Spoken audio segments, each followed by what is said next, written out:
जयंत सेठ ने अपनी जिंदगी में बहुत सारे पैसे कमाए थे। वो काफी रईस थे। उनकी कई सारी फैक्ट्रीज थीं और बंगले भी। पर अब वो बीमार थे और उन्होंने बिस्तर पकड़ लिया था। जयंत सेठ की देखभाल उनका पुराना नौकर मदन कर रहा था। सेठ जी, जैसा आपने बोला था मैंने वैसा वकील जी को बोल दिया। आप अपनी सारी जायदाद अपने बड़े बेटे अजय के नाम कर रहे हैं। केवल वो जंगल वाली झोपड़ी विजय के नाम होगी। ठीक है। पर सेठ जी, आप तो अजय बाबा को अच्छे से जानते हैं, फिर भी आपने अपनी पूरी जायदाद अजय बाबा के नाम कर दी और बेचारे भोले भाले विजय बाबा को बस एक झोपड़ी दी। ऐसा क्यों सेठ जी? मैं जानता हूँ कि अजय कितना नीच है। वो जायदाद के लिए अपने भाई के साथ कुछ भी कर सकता है, इसलिए मैंने अपनी सारी जायदाद उसके नाम कर दी। इससे मेरा छोटा बेटा बच जाएगा। पर छोटे बाबा को गरीबी की जिंदगी गुजारनी होगी। नहीं मदन, ऐसा कुछ नहीं होगा। तुम बस देखते जाओ। मैं अपने सारे फैसले सोच समझकर ही लेता हूँ। जी मालिक। बस मेरे मरने के बाद तू विजय के साथ रहना। जी मालिक। कुछ महीनों बाद जयंत सेठ स्वर्ग सिधार गए। इनके मरते ही वकील जी घर आए। सेठ जी ने अपनी सारी जायदाद अपने बड़े बेटे अजय के नाम कर दी है और विजय तुम्हारे नाम बस एक जंगल की छोटी सी झोपड़ी की है। वाह, मुझे नहीं पता था कि मेरे पिताजी मुझसे इतना प्यार करते हैं। मैं तो ये सोच रहा था कि कैसे मैं जायदाद में ज्यादा हिस्सा ले लूं। अच्छा हुआ ये पूरी जायदाद ही मेरी हो गई है। मुझे जायदाद का कोई लालच नहीं है। बाबा ने मुझे जो कुटिया दी है मैं उसी में खुश रहूंगा। भैया, मैं चलता हूँ। हाँ हाँ हाँ, ठीक है ठीक है। विजय अपने बंगले को छोड़कर निकल नहीं रहा था कि अजय बाबा, मैं भी विजय बाबा के साथ ही जाना चाहता हूँ। तू वहाँ उस झोपड़ी में क्या करेगा? मुझे सेठ जी ने आज्ञा दी थी कि मैं विजय बाबा के साथ ही चला जाऊँ। अच्छा ठीक है, जा जा चला जा। विजय और मदन काका जंगल की ओर चल पड़े।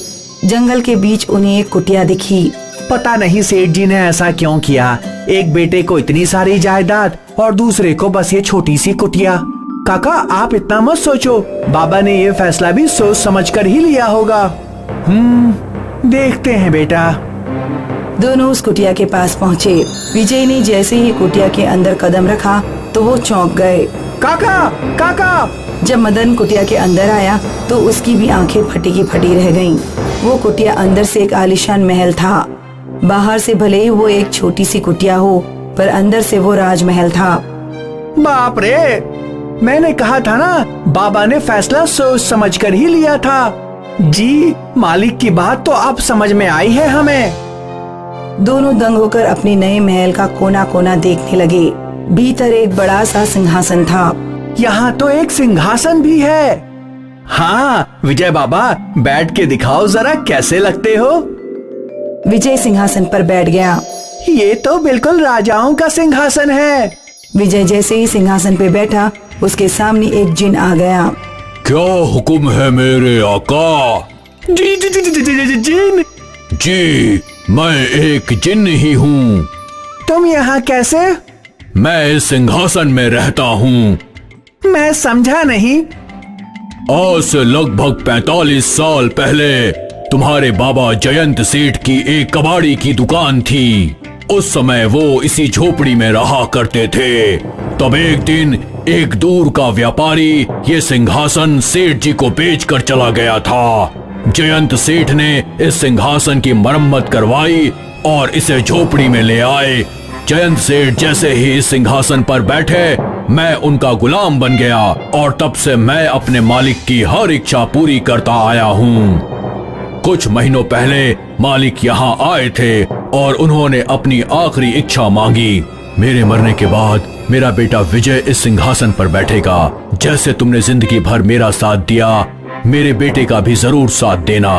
उसे खुश रखना हमेशा। इसलिए अब मैं तुम्हारा गुलाम हूँ। मुझे अपनी इच्छा बताओ मालिक। फिलहाल तो मुझे बहुत भूख लग रही है। कुछ खाने को मिल जाता तो अच्छा होता। जो हुक्म मेरे मालिक। जिन ने विजय के सामने ढेर सारे पकवान हाजिर कर दिए, जो देखकर विजय और मदन दोनों स्तब्ध रह गए। अरे, इतने सारे पकवान मैंने जिंदगी में कभी नहीं देखे। मदन और विजय दोनों पकवान खाने लगे। तभी अजय झोपड़ी के अंदर आया। वो झोपड़ी के अंदर का महल देखकर दंग था। तो बाबा ने मेरे साथ धोखा किया। तुझे ये जिन दे दिया जो तेरी हर इच्छा पूरी करेगा और मुझे बस थोड़ी सी जायदाद दी। मुझे ये जिन चाहिए। तुम हंस क्यों रहे हो? ऐसा नहीं हो सकता। इसलिए क्यों नहीं? क्योंकि मेरे पहले मालिक ने इन्हें मेरा अगला मालिक बनाया है और जब तक ये मुझे किसी और को नहीं देते मैं इनका ही गुलाम रहूंगा। अच्छा ये बात है तो मैं तुझे छीन कर ही रहूंगा, चाहे इसके लिए मुझे कुछ भी करना पड़े। तुम ऐसा नहीं कर सकते। मेरे रहते हुए मेरे मालिक को कोई छू भी नहीं सकता। मेरी कमर, मेरी कमर। शायद इतना तुम्हारे लिए काफी है। अगर अगली बार मेरे मालिक के पास भी आए तो मैं तुम्हारी जान ले लूंगा। समझ गए? मैं समझ गया मैं। सेठ जी ने बिल्कुल सही निर्णय लिया था। वो ये पहले से जानते थे। हाँ। उस दिन के बाद विजय और मदन अपनी जादुई झोपड़ी में खुश थे। ना उन्हें किसी बात की चिंता थी और ना ही किसी का डर। जीवन बहुत ही गरीब था। वो मजदूरी करके अपने परिवार का पेट पालता था। उसके परिवार में उसकी माँ और एक छोटी बहन पायल थी। ये लो माँ, इस महीने की पगार। बेटा, ये तो ठीक है। तेरी इस पगार में हमारा जैसे तैसे कट जाता है, पर अब पायल बड़ी हो रही है। कुछ बरस में उसकी शादी करनी होगी ना? हाँ माँ, मुझे पता है। इसलिए सोच रहा हूँ एक और काम ढूंढ लूं। कैसा काम बेटा? कल लल्लू मिला था। बोल रहा था बाहुबली सेठ को खेतों की रात की निगरानी के लिए कोई आदमी चाहिए। मैंने उसे बोल दिया कि मैं कल से आ जाऊंगा। पर बेटा, तू दिन भर इतनी मेहनत करता है और फिर रात भर जागना कैसे होगा? हो जाएगा सब माँ, तुम चिंता मत करो। अगले दिन से जीवन ने दिन में मजदूरी और रात में निगरानी करने का काम शुरू कर दिया। वो बारिश का मौसम था। सुबह जब जीवन वापस अपने घर जा रहा था तो उसने देखा कि रास्ते में पानी भर चुका है और एक बूढ़ी औरत वहाँ खड़ी है। उस बूढ़ी औरत के हाथ में एक छाता था। क्या हुआ माँ? पानी भरा हुआ है, मैं कैसे आगे जाऊंगी? बस इतनी सी परेशानी, मैं तुम्हें आगे छोड़ देता हूँ, आओ। जीवन ने उस बूढ़ी औरत को गोद में उठा लिया और उसको रास्ता पार करवा दिया। धन्यवाद बेटा, तुम बहुत भले हो। तभी बादलों में जोर से गड़गड़ाहट हुई। बहुत तेज बारिश आने वाली है, तुम मेरा ये छाता ले लो। नहीं अम्मा, इसकी जरूरत नहीं, मैं चला जाऊंगा। ले लो बेटा, तुम्हें इसकी जरूरत पड़ेगी। मैं प्यार से दे रही हूँ, ले लो। जीवन ने छाता लेने के लिए हाथ आगे किया और उसके चेहरे पे पानी की बूंदें गिरने लगी। वो ऊपर देखने लगा। देखो अम्मा, छाता लेते ही बारिश शुरू। पर जैसे ही जीवन ने सामने देखा तो वो बूढ़ी औरत गायब थी। अब बस उसके हाथ में वो जादुई छाता था। अम्मा कहाँ गई? इतनी जल्दी कहाँ गायब हो सकती हैं? जीवन को समझ नहीं आ रहा था कि आखिर क्या हो रहा है। बारिश आती देख उसने वो छाता खोलने की सोची। जैसे ही उसने वो छाता खोला तो छाते के अंदर प्रकाश ही प्रकाश था। छाता सोने की तरह चमक रहा था।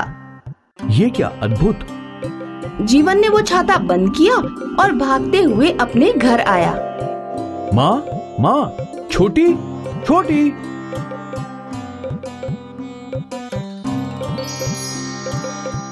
क्या हुआ भैया? ये देखो माँ, आज मुझे क्या मिला। ये तो एक छाता है। ये कोई ऐसा वैसा छाता नहीं है माँ। जीवन ने अपनी माँ को वो छाता खोल के दिखाया तो उसमें से वापस प्रकाश निकला और वो छाता सुनहरा हो गया। ये तो सोने की तरह चमक रहा है। भैया, अंदर कुछ लिखा है, जो चाहोगे वही पाओगे। इसका मतलब क्या हुआ? पता नहीं, लेकिन फिलहाल मुझे भूख लगी है, बहुत सारा खाना चाहिए। ऐसा बोलते ही सोने के छाते में से खाने की चीजें गिरने लगी। ये देखकर तीनों चौंक गए। ये जरूर कोई जादुई छाता है। अब बोल कि तुझे सोने के सिक्के चाहिए। ठीक है, मुझे ढेर सारे सोने के सिक्के चाहिए। सोने के छाते में से सोने के सिक्कों की बारिश होने लगी। सोने के सिक्कों की चमक देखकर तीनों की आंखें चौंधिया गईं। बाप रे, इतना सारा सोना! भैया, ये छाता आपको कहाँ से मिला? वो मैं घर लौट ही रहा था कि जीवन ने उसे उस बूढ़ी औरत की घटना बताई और साथ ही बताया कि वो किस तरह से गायब हो गई। हम पर भगवान की कृपा हो गई। ये देख बेटा, मैं सोच रही थी कि पायल की शादी कैसे करवाएंगे, पर अब हमारे पास इतना सोना है कि हम सारे गांव को बांट सकते हैं। ऐसे ही करेंगे अम्मा। जीवन ने अपने हाथ से एक मुट्ठी सोने के सिक्के अलग कर दिए। इतने हमारे लिए काफी हैं। बाकी के सिक्के गरीब गांव वालों को बांटकर उनका भी भला करेंगे। हाँ मेरे लाल। फिर क्या था, जीवन ने वो सोने के सिक्के गरीब गांव वालों को बांटना शुरू कर दिया।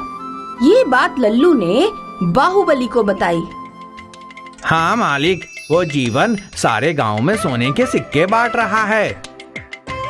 कल तक तो खुद ही फकीर था, पैसों के लिए दर दर भटक रहा था। अचानक उसके पास इतना सोना कहां से आ गया?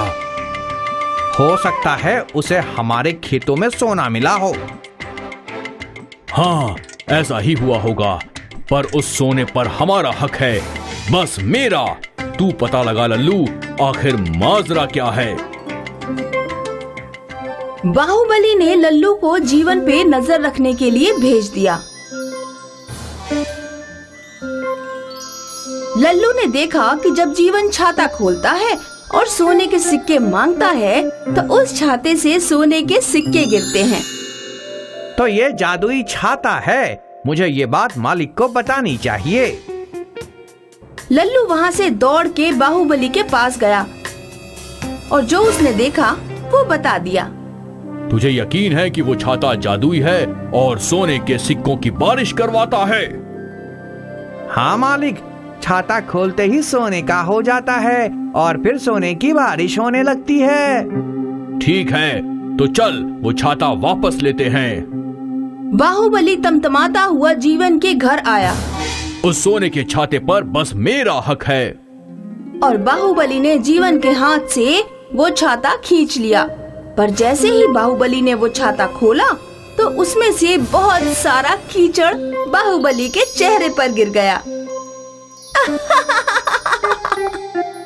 तूने तो बोला था ये सोने का छाता है। ये ले जीवन, ले अपना सड़ा हुआ छाता। और लल्लू, आज तेरी खैर नहीं।